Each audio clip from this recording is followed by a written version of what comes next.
I'm really sorry to interrupt the conversation. It's by far the most important part of tonight is the friendship, the collegiality and the conversation.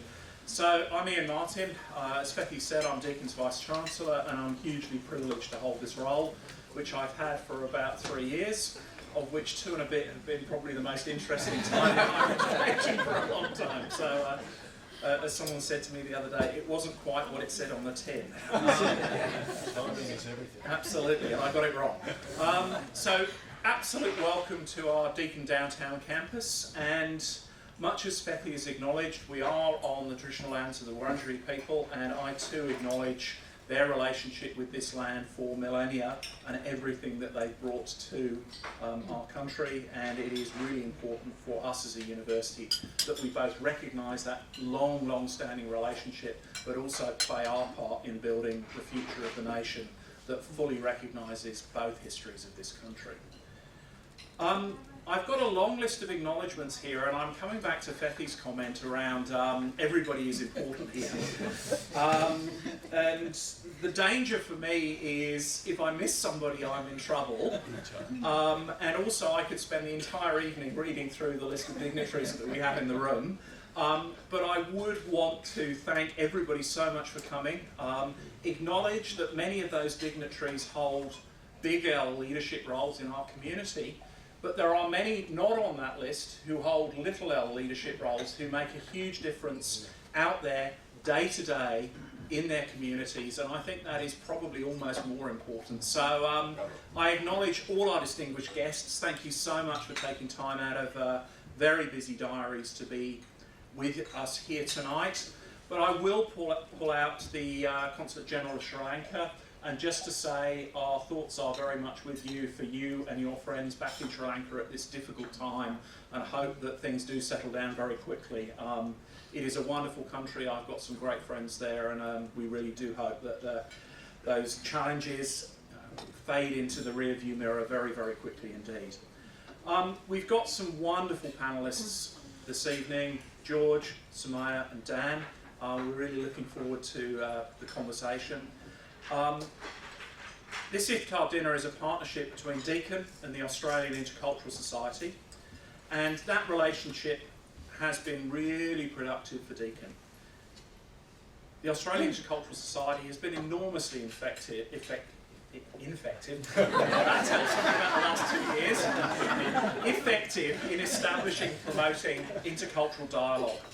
And I think I said last year that the word intercultural is interesting because it speaks of intersections. And intersections in any form of life, in any form of activity, are both the greatest strength and the potential greatest weakness. And it's for us to make the most of those intersections and promote social harmony between our wonderful, diverse, multicultural communities that adds so much richness to everything that we do. As Fethi has said, we've hosted for a number of years now, and I didn't go back, and I can't remember whether it's 12 or 13. We think it's 12 because we had to abandon one because of COVID.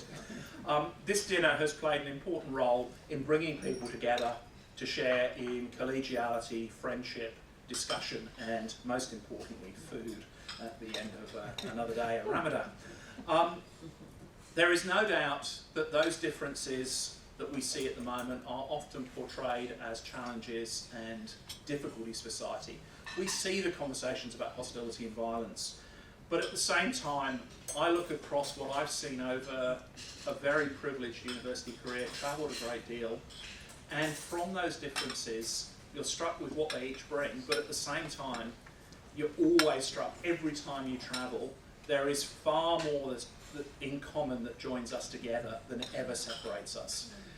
Whether it's a dinner in India, in Sri Lanka, in Afghanistan, in Jordan, wherever I've been, you sit down with a family over dinner and the conversations are almost identical. The things that matter to people around their future, their engagement, their safety, their wanting to progress, the importance of education, they are the same conversations, but just looked at through a slightly different lens.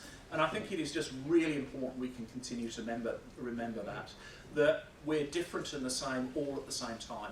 It's our greatest strength as humanity, but it's our potential greatest weakness, and we see that all too often. There's no two ways to disguise it. The last 2 years have really tested global connectedness and cooperation.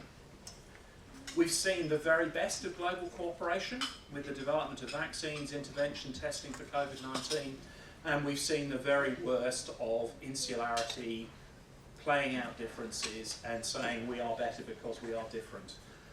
Let's hope that we as a university and a community can continue to champion the former and diminish the latter as we move forward. The challenges that we face going forward around global security, climate change, sustainable energy use are never going to be solved by one group of individuals alone. It will only be solved by the kind of cooperation we saw with COVID vaccine development and other things. Let's hope we learn those lessons. The dinner tonight is a chance for us to reflect on some of those big picture challenging things, but also come right back to the small picture importance of relationship and friendship. It is so important, we've all missed it, and there is no doubt that the hardest thing over the last 2 years is not being able to have events like this where you get the warmth, the excitement, the encouragement from actually being in a room with someone. Zoom's been great, but it is sterile. We are utterly and totally zoomed out. All of this gives us a chance to look at the world through different lenses, enrich our lives, enrich other people's lives through building that. I could go on for a long time. This is a truly great way of celebrating. The conversations that we have at these dinners around the tables and around the discussion are just simply brilliant. You take home, and I so much enjoyed the last one, my first one, and I hope that you all enjoy the conversations and the friendship tonight. Once again, thank you so much for joining us here at Deakin. I'm absolutely honoured to be able to host the dinner tonight, and enjoy tonight. Ramadan Mubarak.